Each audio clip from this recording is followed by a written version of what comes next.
Welcome to First Look, Washington Post Live's one-stop shop for news and analysis. I'm Jonathan Capehart, opinion writer for the Washington Post. Well, on this big day for President Biden in Rome, just wrapping up a meeting with the Pope, a long meeting, 90 minutes with the leader of the Catholic Church there in Rome, 6 hours ahead of Washington. Well, back here in Washington, let's talk about what was happening yesterday here in the Capitol before the president left. He released the framework for the now $1.75 trillion infrastructure bill that he hopes to get through Congress. He urged all Democrats to get behind it in a meeting with the caucus behind closed doors. But still hanging in the air is this one question. Will they? Will they pass both those bills or one of those bills? Here to break it all down is Jackie Alamamy, anchor of the early 202 newsletter. Good morning, Jackie. Welcome back to First Look. Good morning, Jonathan. Thanks for having me. Okay, so answer the question. Will they? Where do things stand right now?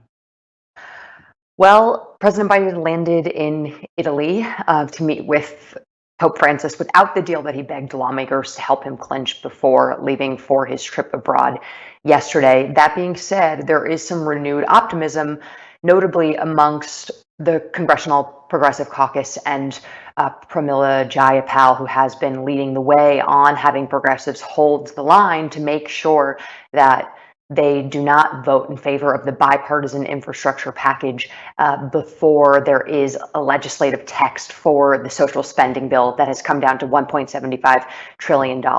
So, in terms of whether things succeeded or failed yesterday for Nancy Pelosi to hold the vote that she told her lawmakers would embarrass the president if they tanked, that failed. That vote did not happen because Pelosi realized she didn't have the votes and that would fail.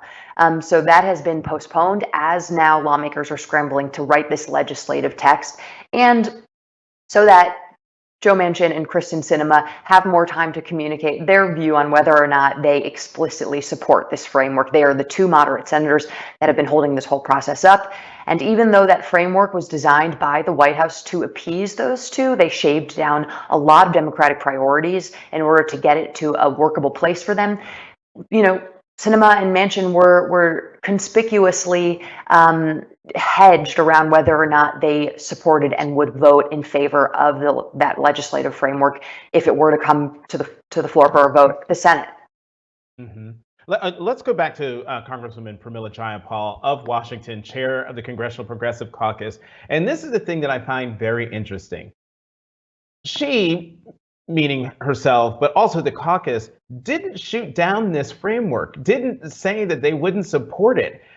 So to my mind, even though the vote didn't happen yesterday, the fact that the Progressive Caucus said, we're down with this, we just need to have Manchin and Sinema tell us that they're going to vote for this. Should Democrats view this as a really hopeful sign that even though the vote didn't happen yesterday, that it will happen? Yeah, completely. It's a really good point. I talked with Congresswoman Rosa DeLauro on the phone last night, who was,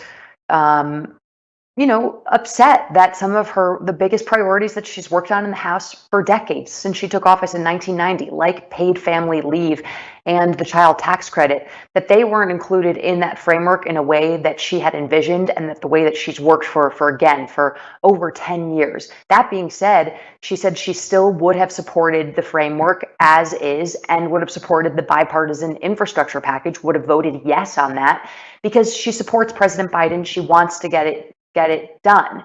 But this is an issue of trust more than anything right now.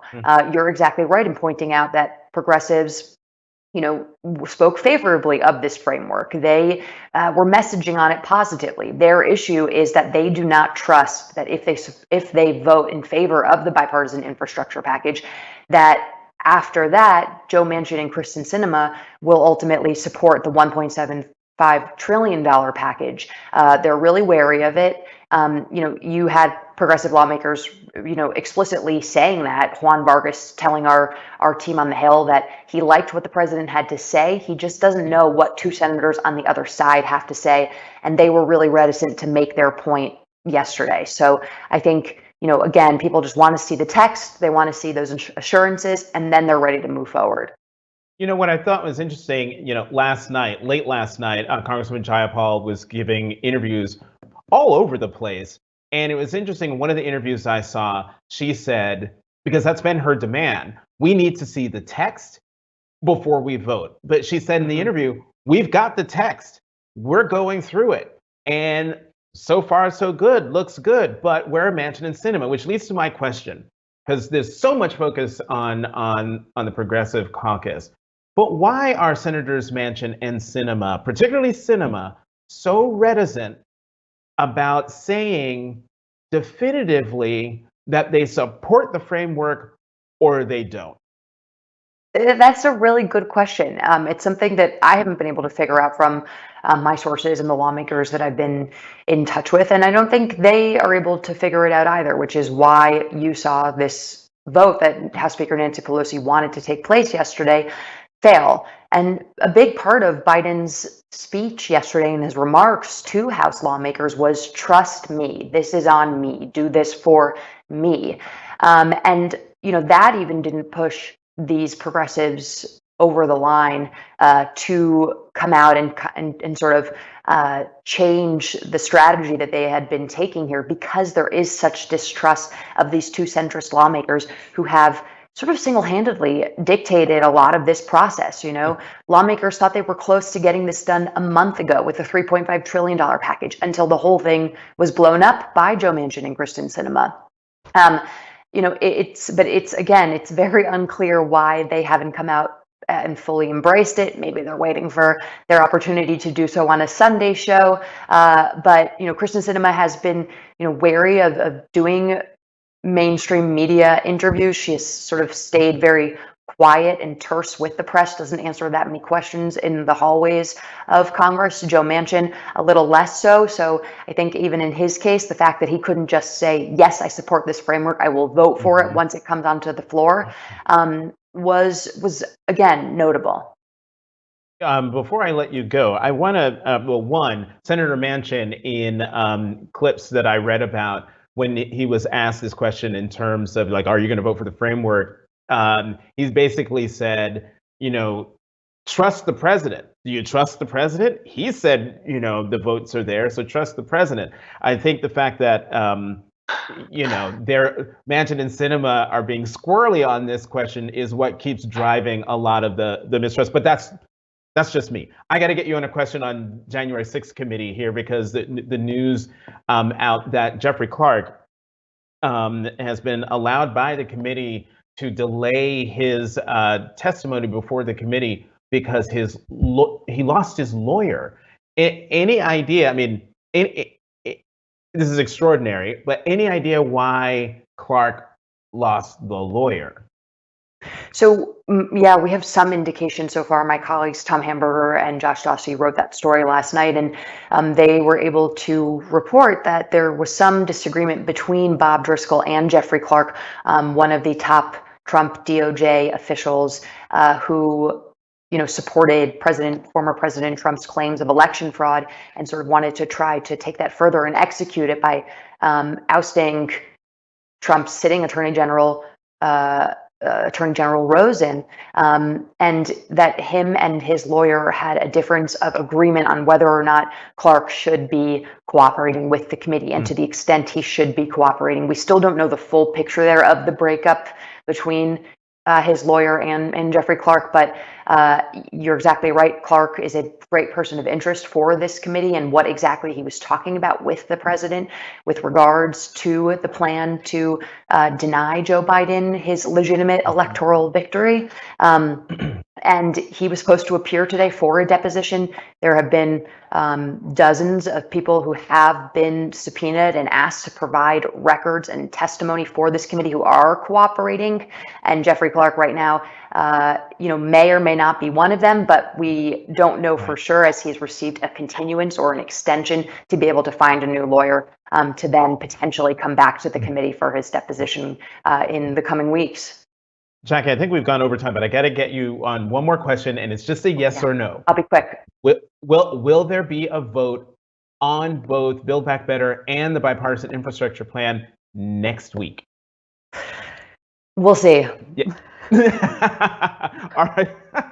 Jackie Alamany, anchor Evergreen. of the early 202 newsletter. Thank you for coming back to First Look. Have a great weekend. You too. We're going to keep the conversation going with our opinions roundtable in just a moment. Stay with us. Now let's go to the opinion side of the Washington Post, where we'll find my colleagues Hugh Hewitt and Eugene Robinson. Gene, Hugh, welcome back to First Look. Thank you, Thanks, Jonathan. Okay, Gene, you have this great column in the paper today with a lot of sports references that I kind of maybe don't understand, but your main point is this to the Democrats: pass the bipartisan infrastructure plan, take the win. Talk more about your column. Yeah. Well, I think it's just time to wrap this up, basically. I mean, I think both sides, the progressives and the moderates, have gotten what they can get out of each other, and they seem to have a deal. It's time to go ahead and pass the thing, both pieces of legislation, and then start talking about what's in them rather than what's not in them. Because what's not in the bills is not much of a sell as you're looking ahead toward the midterms.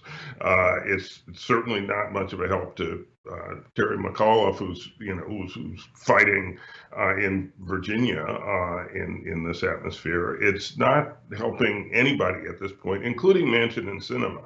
I mean, they've gotten a lot that they wanted, and so it's time to wrap it up. I think they should commit to the framework, and everybody should vote on it, and we should move on. Hugh, what do you think about the trimmed down version of the framework that the president released before leaving for Italy yesterday morning? It costs a whole lot less than the original price tag everybody was talking about, $3.5 trillion. Now it's at $1.75 trillion. I mean, it's got some good stuff in it, right? No, Jonathan. You might get a little bit. Talk about a leading question. Bill, but no, it's an inflationary nightmare. By the way, I'm wearing my Spartan tie today. It's my green tie because the Michigan State Spartans are going to beat up on Gene's Wolverines this weekend. So there's Hugh, don't go there. Don't go there. So he's right. Gene is right. I want to say that as many times as I can. Gene is right. I don't get to say that very much. So Gene is right. They're not doing McAuliffe any favors. I come to you from my Virginia radio studio where people are taking down their Terry McAuliffe signs. The Fox News poll has Glenn Youngkin up 8 points, surging 15 points in 2 weeks. Which 538 says is an outlier. And the average is that they are tied. Just want to put that out there. Watch for the other one. I think they're all going to rush to the Youngkin win, because I do believe it's going to be a very significant Youngkin win. And part of that is the failure of the Democrats to be able to function as an effective party. And maybe McAuliffe would have been able to get more than a tenth of the park filled when Joe Biden came across the river to help him this week, had the Democrats actually done anything. So I think the paralysis is wonderful. I want it to continue. I don't think the progressives are going to get pushed over. They're being offered crumbs of the original loaf they asked for. Why would they do that except for reasons that are concessionary to the Joe Manchin, Kirsten Sinema wing? Gene, I would love your views on Virginia and what Hugh had to say. Well, look, we can call that Fox News poll an outlier, and it may well be one. However, this is at the very least an extremely close contest, and so if McAuliffe isn't worried, he certainly ought to be. And judging by the fact that his campaign sends out about 10 emails per hour, he is concerned, so we'll see. I mean, there's been a lot of early voting already. Virginia is a much bluer state than it had been, but this is at the very least a really close contest. And yes, I mean, when do I get to say this? Hugh is right. The Democrats' failure to move this package forward, I think, has to be affecting McAuliffe's prospects and chances right now. And now, ironically, if McAuliffe were to lose, that would certainly concentrate the mind of any Democrat who hopes has any hope of retaining a majority in next year's midterm. So that would probably release the logjam and get everything passed. But that would be that's quite a price to pay for not doing what you ought to do anyhow. Right, and that's a nice segue to the follow-up question I was going to ask you, Gene, because House Majority Whip Jim Clyburn warned that the division within the Democratic Party could cost Democrats the majority in 2022. Now, this has been part of the narrative now for a good 4 or 5 months, and Democrats have this uncanny ability to punch themselves in the face and end up, fulfilling, prophecies that they themselves have put out there. But according to you, and expand on this, the majority whip is he right that this very well a year later could impact the 2022 midterm elections? Well, look, a year is more than an eternity in politics. Are you going to see a direct cause and effect? But Jim Clyburn is a very wise man, and he's a very smart man, and I think he sees that the party has to be seen to get its act more together than it appears right now. I have argued for some time that, sure, the progressives are negotiating with the moderates. This is kind of how legislating works. They reach compromises. Nobody is in love with the final result, but it's a substantial result. I think there's a lot of good stuff in these two packages. However, you gotta get across the finish line at some point, and Democrats will be running against history in next year's midterms. President gets elected from one party, and the other party wins the first midterm. That's the rule, and it has been broken. It has been broken in the past, but that's the general rule, and so there's women upstream. So the more recent time that rule was broken was in 2002, when President George W. Bush, the Republican Party, was able to gain seats in those midterm elections. Hugh, Dan Baltz, I believe, in the paper today, has a column where he basically says, all of this legislating, which the American people seem to have forgotten how this all works. It's ugly. There's a reason why we call it sausage making. Nobody wants to see the sausage being made, but they love to eat it when it's done and out of the skillet. And he makes the argument that a year from now, in the end, no one's going to remember all of the wheeling and the dealing and the crying and the bedwetting. All they're going to remember is what's actually in the bill, assuming it passes.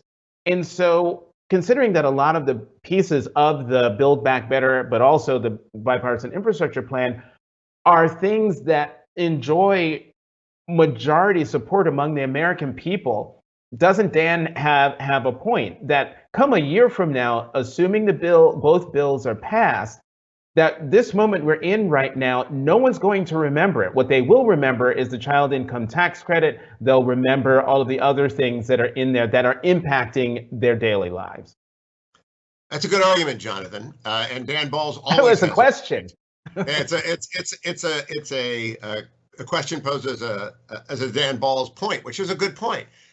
People ask at election time, "What have you done for me lately?" And that's why I had State Senator Ohio Matt Dolan, who's running to replace Rob Portman, on the radio show this morning, and I moderated a debate of 6 of them on Sunday night. I wrote about it for the Post.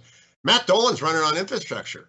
He's running in Ohio on what he's done for the Mahoning Valley. He would have supported Rob Portman's vote on the infrastructure. Actually, is, you can see it, touch it, smell it.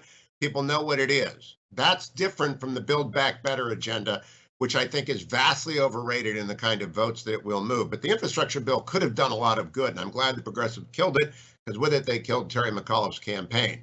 By the way, 2010, President Obama lost 63 seats. 63 seats. Not George W. Bush picked up seats after the 9/11 attack. That was 14 months after 9/11. It is the outlier. The Democrats are going to get pasted next year because redistricting plus the first off-year election for a new president always combines to crush, like President Obama, 63 seats. There are a lot of Democrats, or in fact, you guys know them. I feel bad for them. If they don't vote for this, they're going to get beat up by the progressives. If they do vote for it, they're going to lose their jobs in Ohio and in the Midwest because nobody likes the Build Back Better agenda who isn't on the very left side of the Democratic Party.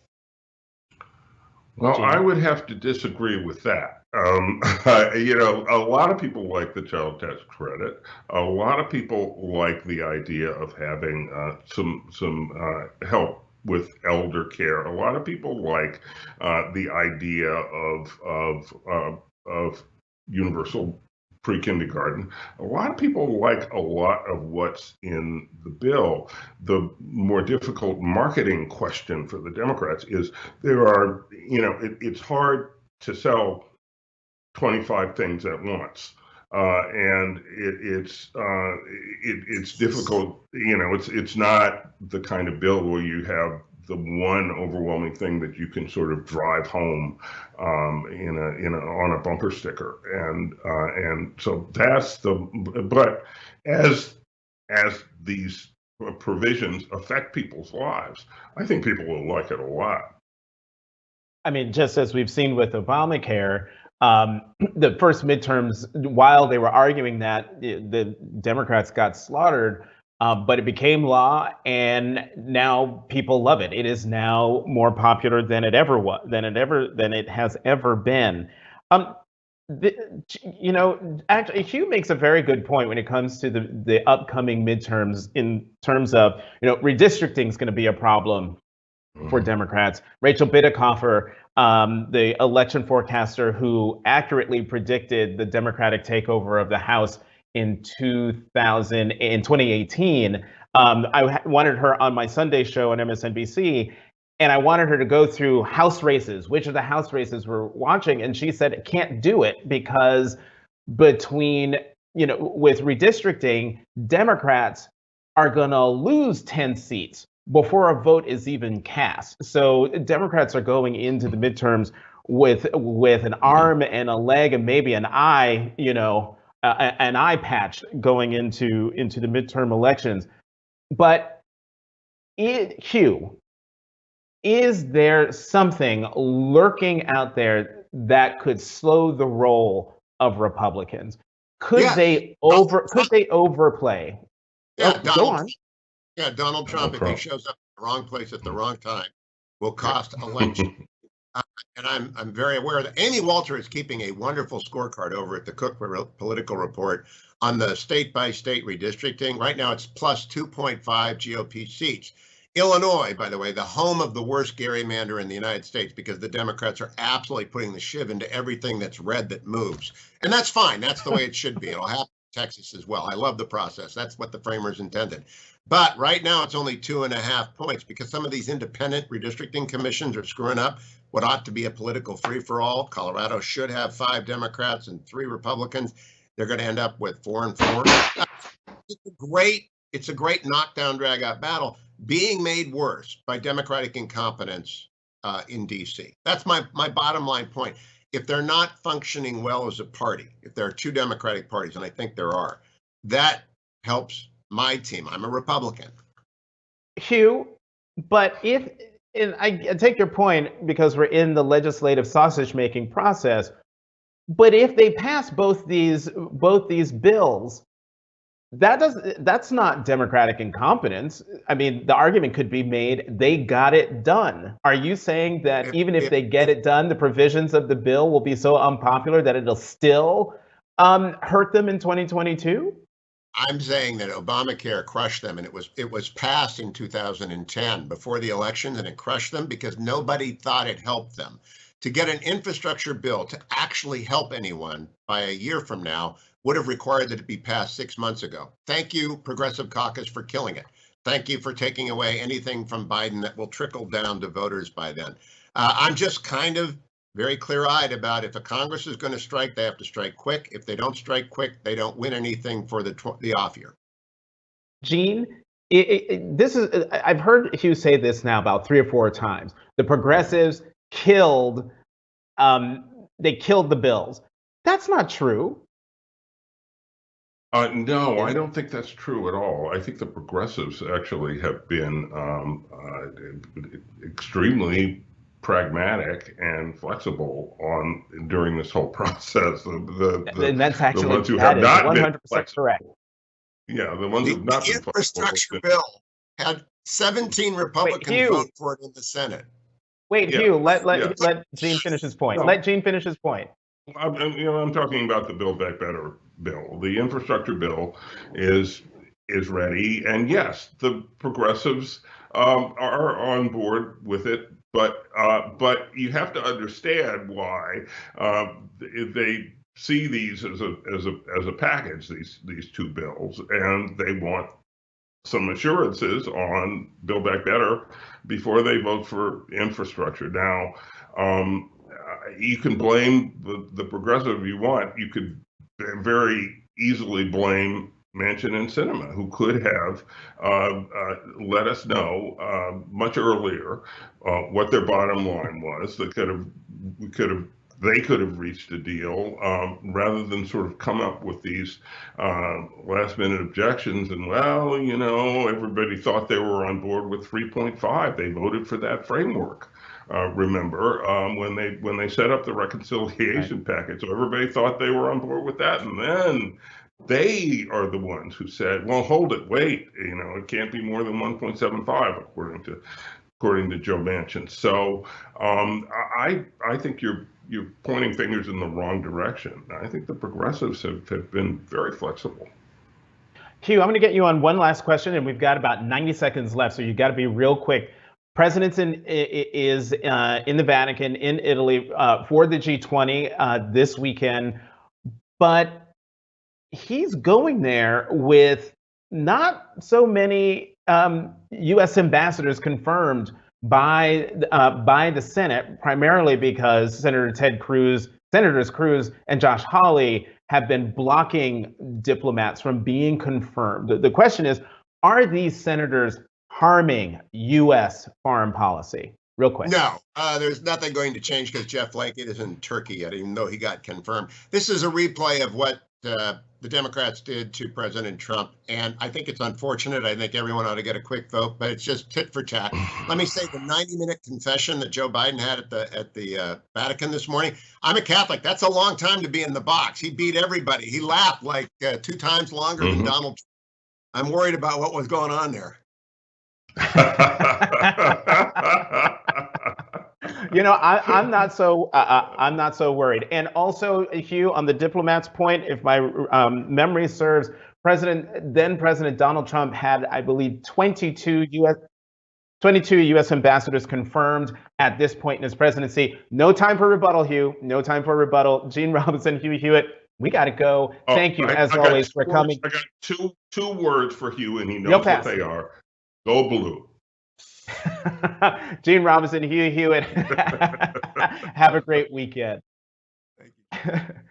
Head to WashingtonPostLive.com to find more information about next week's interviews and to register. I'm Jonathan Capehart, opinion writer for the Washington Post. Thank you for tuning in to Washington Post Live's First Look.